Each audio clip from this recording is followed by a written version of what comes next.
มีหมาพี่น้องมีหมา2 ตัวพี่น้องเขาก็มาผมก็มาให้อาหารพี่น้องให้แครอทมันกินพี่น้องเป็นหมา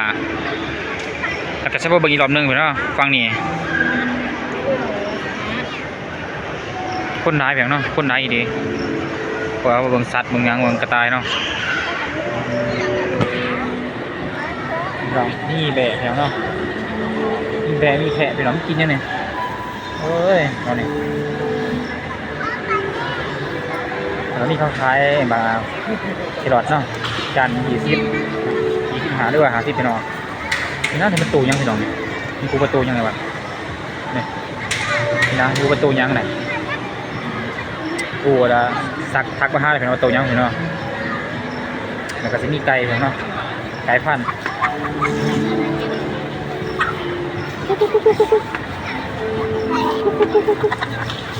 ไก่พี่น้องไข่พี่น้องมีไข่นะพี่น้องจะมันไข่ด้วยครับมาใส่ประตูหน่อยไข่มาไก่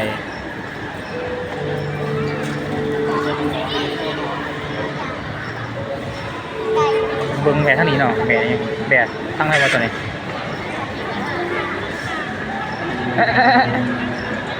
เธอหอนแหวนได้มั้งไงน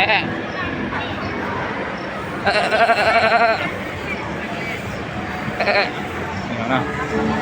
ยางหัวนี่มึงตัวปูจะไหนหมอมันนอนได้ไหมหมอมันนอน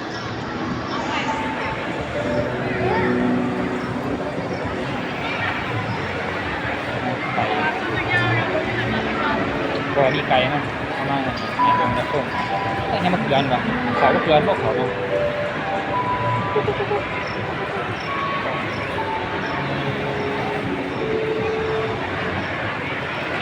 อ๋อแม่มันลุกขึ้นแล้ว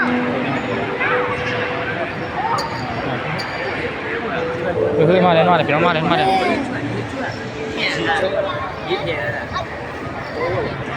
โอ้ย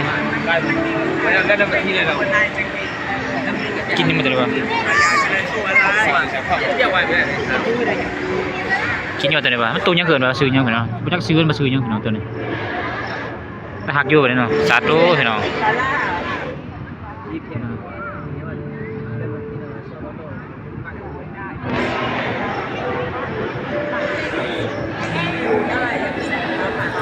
ที่มีหมอขายเนาะ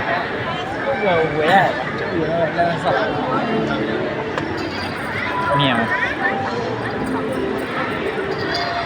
มูหน่อยพี่น้องมีมูหน่อยพี่น้องนอนกันอยู่นอนกันอยู่หมูมีหนุกอย่างเนาะหนุกยังมาหนุกเขากันเลย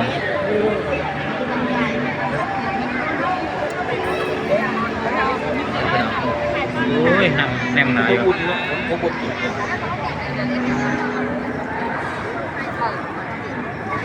สิมีนูแบบนั้นเป็นนูอย่างนูหน่อยก็กระต่ายหน่อย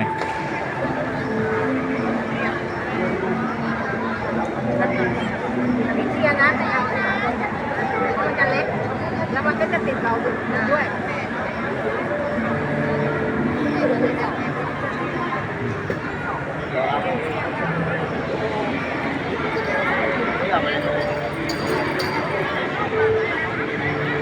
ต